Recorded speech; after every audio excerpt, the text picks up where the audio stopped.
India post payment bank तरफ executive post आसी सारी। एथिरे 47टी वैकेंसी रही। रेजिस्ट्रेशन एवं एप्लाई डेट 15/3/2024 दिन 10 स्टार्ट हो सारी। लास्ट डेट सबमिशन एवं लास्ट पेमेंट 5/4/2024 जाए रहिबो।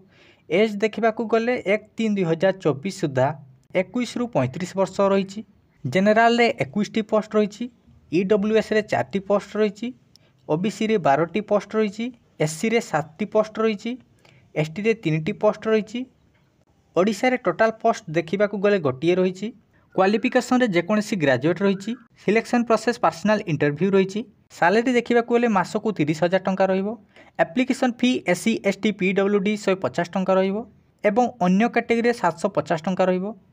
जदि ओडिशा रु एप्लाई करूछंती एवं जॉब रे सिलेक्शन हेउछंती ओडिशा रो रायगड़ा ब्रांच रे पोस्टिंग पाइबे।